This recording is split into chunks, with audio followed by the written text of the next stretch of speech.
नमस्कार, खबर दमदार में आप सभी का बहुत स्वागत है। मैं हूं आपके साथ में अमनदीप। खबरों की शुरुआत करते हैं। मिर्जापुर के कुनबिया जंगल में आग लगी है और धू-धू कर जंगल जल रहे हैं। गर्मी शुरू होते ही जंगलों में आगजनी की घटनाएं शुरू हो जाती हैं और आग में अब तक सैकड़ों पेड़ जलकर राख हो चुके हैं। पहाड़ी क्षेत्रों के जंगलों में फायर ब्रिगेड का पहुंच पाना मुश्किल होता है। वन विभाग के रेंजर और साथ ही दारोगा सिपाही आग को बुझाने में जुटे हुए हैं। मड़िहान तहसील के कुनबिया जंगल में आग का तांडव देखने को मिल रहा है। एक्सक्लूसिव तस्वीरें आपको दिखा रहे हैं। जैसे जैसे गर्मी बढ़ती है वैसे वैसे जंगलों में आग लगने की जो घटनाएं हैं वो लगातार बढ़ती जा रही हैं और वन विभाग की टीम इस वक्त मौके पर मौजूद है। आग पर कंट्रोल पाने की कोशिश जारी है।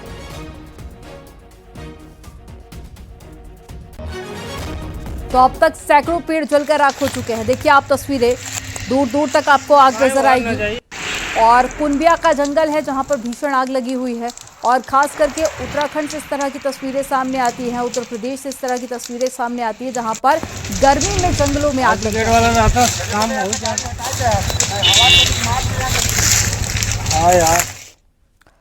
नोएडा के सेक्टर 18 की एक दुकान में भीषण आग लग गई। कृष्ण अपरा प्लाजा के ग्राउंड फ्लोर में भीषण आग लगी और इससे वहां पर हड़कंप मच गया। आग में घिरे लोगों में से कई ने बाहर कूदने की कोशिश की और इस चक्कर में 3 से 4 लोगों को चोट भी आई है।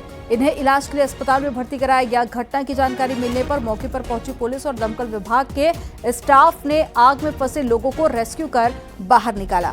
अभी तक आग का कारण पता नहीं चल पाया है। तस्वीरें आपको दिखा रहे हैं, ये सेक्टर 18 की तस्वीरें हैं नोएडा की, जहां पर बेसमेंट में आग लगी थी और उसके बाद में ये आग काफी ज्यादा फैल गई। ऊपर कुछ लोगों ने कूदकर अपनी जान बचाई लेकिन घायल हो गए हैं। अस्पताल में इलाज जारी है। तो 3 तस्वीरें आपको दिखा रहे हैं इसी आगजनी से जुड़ी हुई। देखिए आप कैसे ऊपर से नीचे उतरते हुए और कूदते हुए लोग आपको नजर आएंगे। और आग लगी थी तो बाहर बड़ी संख्या में लोग भी इकट्ठा हो गए। फायर ब्रिगेड की टीम भी पहुंची और तीसरी तस्वीर में आप देख सकते हैं आग कितनी ज्यादा भीषण थी, लपटें ऊपर तक उठ रही थी। और इस बीच कुछ लोग घायल हुए हैं लेकिन गनीमत यह है कि किसी की जनहानि नहीं हुई है।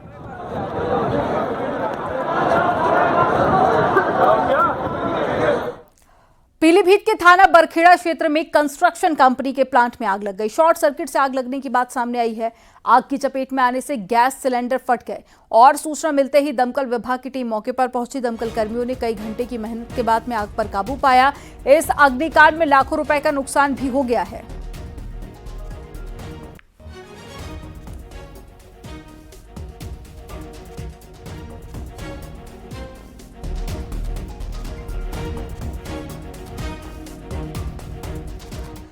बरेली में सीएम योगी आदित्यनाथ ने अटल आवासीय विद्यालय का उद्घाटन किया। उद्घाटन से पहले सीएम योगी ने निर्माण कार्यों का जायजा लिया। बरेली के नवाबगंज में इस विद्यालय का निर्माण कार्य किया गया है। करीब 74 करोड़ की लागत से बने विद्यालय का सीएम योगी आदित्यनाथ ने उद्घाटन किया। इस मौके पर मुख्यमंत्री ने बेसिक शिक्षा स्कूल के बच्चों को स्कूल बैग भी वितरित किए। मुख्यमंत्री बच्चों के बीच में बैठे हुए नजर आए। एक शिक्षक की तरह बच्चों को पढ़ाते सिखाते हुए दिखे। सीएम योगी ने बच्चों के साथ में सेल्फी भी ली। अब यहीं पे रह रहे हो ना? नहीं दिखा रहा है।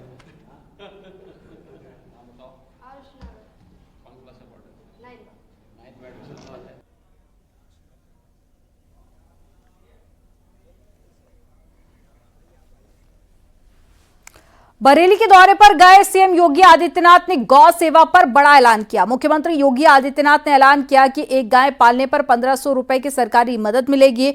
अगर कोई 4 गाय पालता है तो उसे हर महीने 6000 रुपए दिए जाएंगे।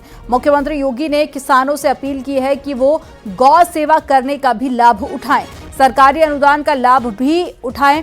इस मौके पर मुख्यमंत्री ने अखिलेश के गोबर से बदबू आने वाले बयान पर भी निशाना साधा।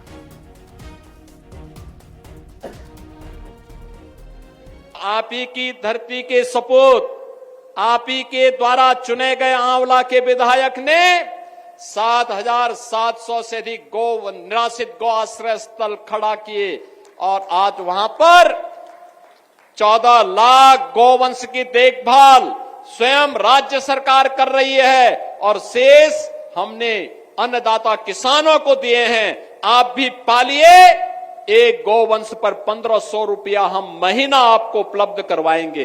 अगर कोई किसान 4 गौवंश रखता है तो 4 गोवंश के लिए 6,000 रुपए महीना हम उनको देते हैं।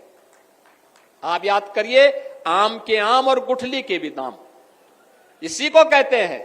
यानी गौ माता की सेवा का पुण्य भी पाओ और सरकार का अनुदान भी पाओ। और ऐसे पशुधन मंत्री भी पशुधन के क्षेत्र में बता रहे थे 7,700 से अधिक निराश्रित गौ आश्रय स्थल खोल करके। देखिए, ये निराश्रित गोवंश समाजवादी पार्टी ने दिए और इसीलिए इन्होंने गायों को लावारिस छोड़ दिया था। देखा ना, समाजवादी पार्टी के मुखिया क्या कहते हैं? कहते हैं गोबर से मुझे दुर्गंध आती है।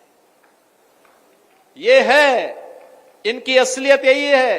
क्योंकि गौ माता को कसाईयों के हवाले करते थे। हमने कसाईयों को जब भेजा जहन्नुम की यात्रा में, तो इनको परेशानी हुई।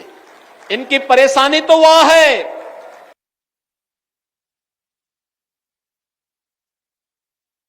उत्तर प्रदेश में बुलडोजर एक्शन पर मुख्यमंत्री योगी आदित्यनाथ ने बड़ा बयान दिया। उन्होंने कहा कि बुलडोजर उपलब्धि नहीं, यूपी की जरूरत थी। अतिक्रमण हटाने में बुलडोजर का इस्तेमाल किया गया। सरकार को जो जरूरी लगा वो किया गया। बुलडोजर प्रदेश की जरूरत थी, हमारी सरकार ने बुलडोजर का सही इस्तेमाल सिखाया। नहीं है, ये यहाँ की आवश्यकता थी और उस आवश्यकता के अनुरूप हम लोगों को जो आवश्यक लगा, आज भी हम लोग कहीं अतिक्रमण होता है तो उसको खाली कराने के लिए उसी का इस्तेमाल होता है। तो बुलडोजर यह इंफ्रास्ट्रक्चर को भी दे सकता है और साथ साथ अतिक्रमण को भी हटा सकता है, और मुझे लगता है कि उसका इस्तेमाल बेहतर तरीके से हम लोगों ने करना सीखा। पीटीआई के पॉडकास्ट के दौरान जब सीएम योगी से प्रधानमंत्री पद की दावेदारी को लेकर सवाल किया गया तो उन्होंने कहा कि राजनीति उनके लिए फुल टाइम जॉब नहीं है। आपको सुनाते हैं उनका पूरा बयान। कहते हैं यूपी और योगी मिला के उपयोगी कहते हैं। इस देश के एक बहुत बड़ा तबका आपको प्रधानमंत्री के रूप में देखना चाहता है कभी न कभी, तो इसके बारे में क्या कहेंगे आप? देखिए, मैं उत्तर प्रदेश का मुख्यमंत्री हूँ। यहाँ पे उत्तर प्रदेश की जनता के लिए पार्टी ने मुझे यहाँ लगाया है और राजनीति मेरे लिए एक फुल टाइम जॉब नहीं है।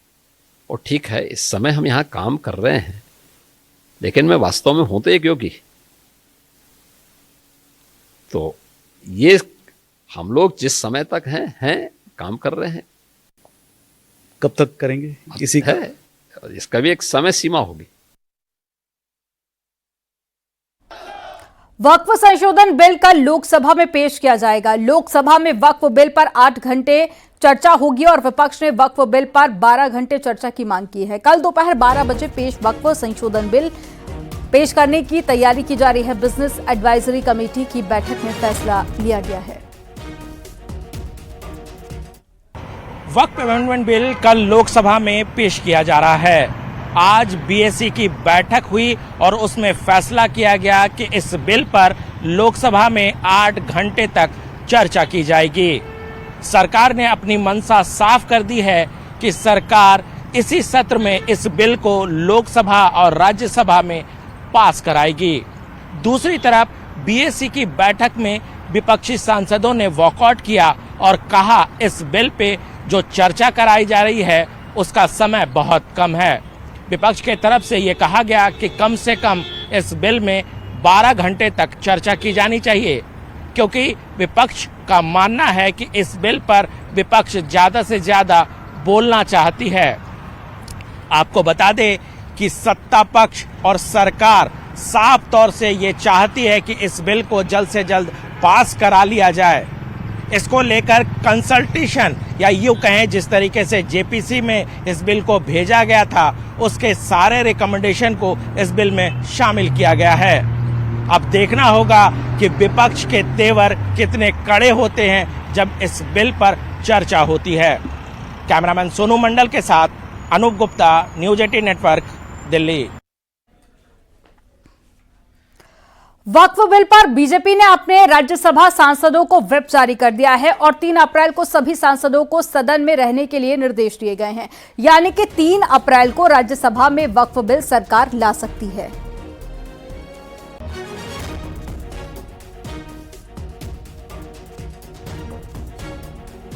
वक्फ बिल में कई अहम संशोधन किए गए हैं। जेपीसी की सिफारिश के आधार पर संशोधन किए गए और जेडीयू के सुझावों को भी बिल में जगह दी गई है। जेडीयू के तीनों सुझावों को बिल में शामिल किया गया है। मौजूदा मस्जिद दरगाह से छेड़छाड़ नहीं होने के प्रस्ताव को शामिल किया गया है। वक्फ बिल कानून पुरानी तारीख से लागू नहीं होगा। राज्य सरकार का अधिकार क्षेत्र बना रहेगा और सूत्रों के हवाले से ये खबर मिल रही है।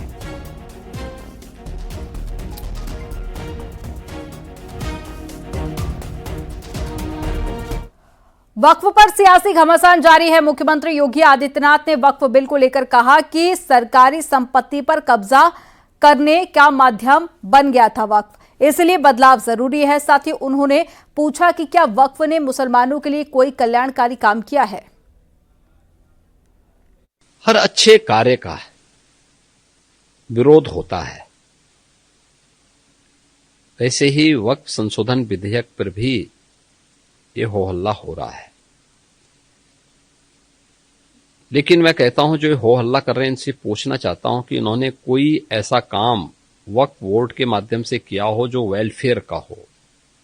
छोड़िए, सब समाज की बात छोड़िए, मुस्लिम समाज का ही कोई कल्याण किया हो उस प्रॉपर्टी का।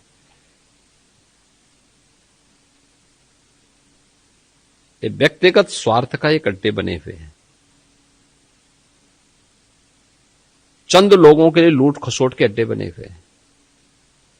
किसी भी सरकारी प्रॉपर्टी पर जबरन काबिज करने का एक माध्यम बना हुआ है।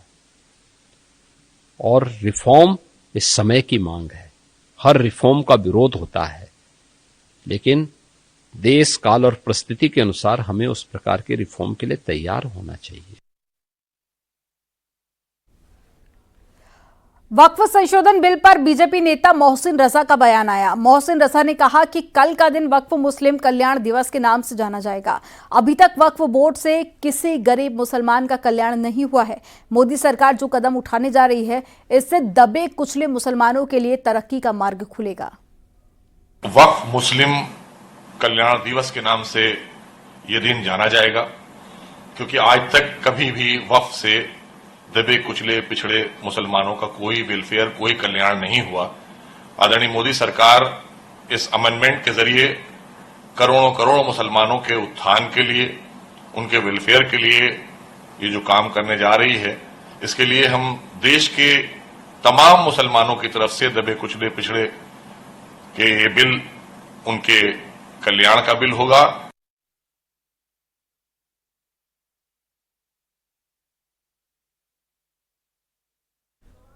और वक्फ बिल का काउंटडाउन शुरू हो गया है, यानी कि 2 अप्रैल को वक्फ संशोधन बिल संसद में पेश होगा। अखिलेश यादव का कहना है कि वो वक्फ बिल के खिलाफ है। बीजेपी हर जगह पर हस्तक्षेप करना चाहती है। और इसी बीच में एआईएमआईएम प्रमुख असदुद्दीन ओवैसी ने वक्फ बिल को बर्बाद बिल बताया है। वक्फ बोर्ड के खिलाफ है हम लोग, इसलिए खिलाफ हैं क्योंकि भारतीय जनता पार्टी हर जगह हस्तक्षेप करना चाहती है। भारतीय जनता पार्टी हर जगह अपना कंट्रोल चाहती है। वक्फ बोर्ड के खिलाफ है हम लोग, इसलिए खिलाफ हैं क्योंकि भारतीय जनता पार्टी हर जगह हस्तक्षेप करना चाहती है। भारतीय जनता पार्टी हर जगह अपना कंट्रोल चाहती है। ये वक्फ बिल आर्टिकल 14, आर्टिकल 25, 26, 29 का ग्रेव वायलेशन है। ये वक्फ बिल नहीं है, बल्कि ये वक्फ बर्बाद बिल है ये। और अगर चंद्रबाबू नायडू, नीतीश कुमार, चिराग पासवान, जयंत चौधरी इसकी तायीद करेंगे तो वो अपने पॉलिटिकल रीजंस की वजह से या जो भी उनके है नैरो रीजन तायीद कर रहे हैं नरेंद्र मोदी सरकार की, ये बात साबित हो जाएगी कि वो मुसलमानों की मस्जिदों को, दरगाहों को, खानखाहों को, इवैक्यू वक्फ प्रॉपर्टीज को और लिमिटेशन एक्ट अप्लाई करेंगे तो एनक्रोचर्स को रिवॉर्ड करेगी। तो वो उसकी ये सपोर्ट कर रहे हैं। वक्फ संशोधन बिल को लेकर मथुरा के संतों का रिएक्शन आया। मथुरा के संतों ने वक्फ बिल में संशोधन ना करके उसे खत्म करने की मांग की है। पूरी तरीके से एक भस्मासुर हो चुका है। अब इसमें संशोधन की कोई आवश्यकता नहीं है। वक्फ बोर्ड को पूरी तरीके से समाप्त करने की आवश्यकता है, क्योंकि ये हमेशा से एक तरीके से जमीन को हथियाने का काम, भूमाफिया का काम करता रहा है। कभी भी वक्फ बोर्ड से किसी गरीब का भला नहीं हुआ। पीलीभीत में अखिल भारतीय हिंदू महासभा के प्रदेश उपाध्यक्ष संजीव मिश्रा ने सूचना के अधिकार के तहत जिला अधिकारी से कलेक्ट्रेट परिसर में बनी मस्जिद के पेपर मांगे हैं और कलेक्ट्रेट परिसर के पास में ऑफिसर्स कॉलोनी में बनी मजार के भी पेपर मांगे गए हैं। संजीव मिश्रा मजार और मस्जिद के निर्माण से जुड़ी जानकारी चाहते हैं। मैं संजीव मिश्रा अखिल भारत हिंदू महासभा का प्रदेश उपाध्यक्ष हूँ। मेरे द्वारा जनता ने जो मांग उठाई थी, मेरे द्वारा उसमें जन सूचना के अधिकार के अंतर्गत मैंने एप्लीकेशन भेजी है। उसमें ये पूछा है मैंने कि आप जो कलेक्ट्रेट परिसर में मस्जिद बनी है वो किसकी भूमि है और जो ऑफिसर्स कॉलोनी में मजार बनी है वो किसकी भूमि है। जब वो कागज आ जाएंगे उसके पता चल जाएगा उसका आखिर असली मालिक कौन है, उसके बाद हिंदू महासभा इस पे एक्शन लेगी। उत्तर प्रदेश में राज्यसभा चुनाव के दौरान क्रॉस वोटिंग करने वाले सपा विधायकों ने केंद्रीय गृह मंत्री अमित शाह से मुलाकात की। विधायक राकेश सिंह, अभय सिंह और विनोद चतुर्वेदी ने गृह मंत्री के साथ में मौजूदा राजनीतिक परिस्थितियों को लेकर चर्चा की है।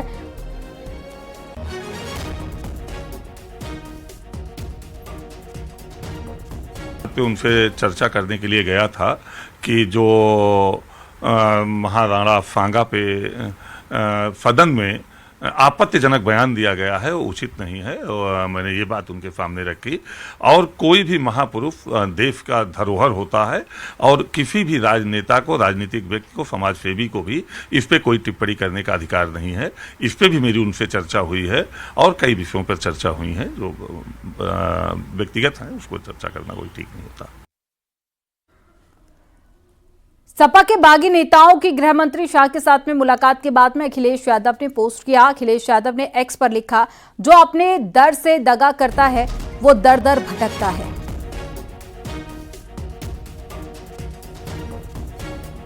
तो अखिलेश यादव ने निशाना साधा है और साथ ही उन्होंने ट्विटर पर एक पोस्ट किया कि जो अपने दर से दगा करता है वो दर दर भटकता है।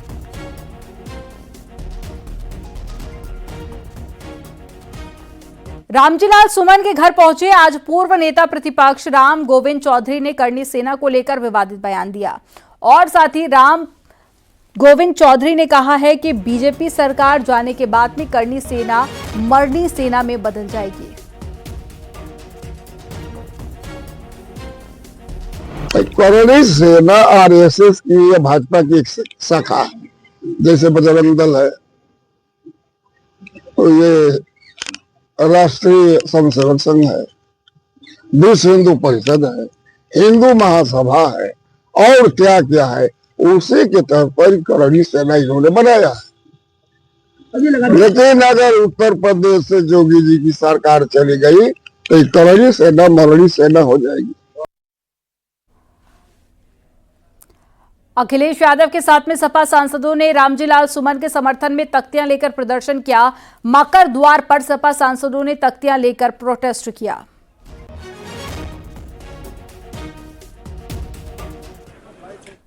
अखिलेश यादव के गौशाला पर दिए बयान का विरोध तेज हो गया है। वाराणसी में बीजेपी कार्यकर्ताओं ने अखिलेश यादव के खिलाफ प्रदर्शन किया और बीजेपी कार्यकर्ता अखिलेश यादव को प्रतीकात्मक मेंटल हॉस्पिटल में भर्ती करने के लिए ले गए। बीजेपी कार्यकर्ता डॉक्टरों की वेशभूषा में दिखे और मेंटल हॉस्पिटल के सामने अखिलेश यादव का पुतला दहन किया गया। तरीके की वो अपनी मानसिक हालात दिखा रहे हैं समाज में, तो हम लोगों को लगता है कि कहीं ना कहीं इनकी मानसिक स्थिति अस्थिर है। तो आज मानसिक चिकित्सालय वाराणसी पर हम लोगों ने इनके विरुद्ध एक कार्यक्रम किया है ताकि उनके तक ये संदेश पहुंचे कि वो अपनी स्थिति को जरा ठीक करें और सनातन के खिलाफ बोलना बंद करें। नोएडा में बेहतर पुलिसिंग के लिए 26 जगहों पर वीडियो वॉल, 10 पिंक बूथ और साथ ही 2 थानों पर ग्रीन एनर्जी प्रोजेक्ट, 8 पुलिस चौकियों और साथ ही पुलिस लाइन में बने भवनों का आज लोकार्पण डीजीपी ने किया।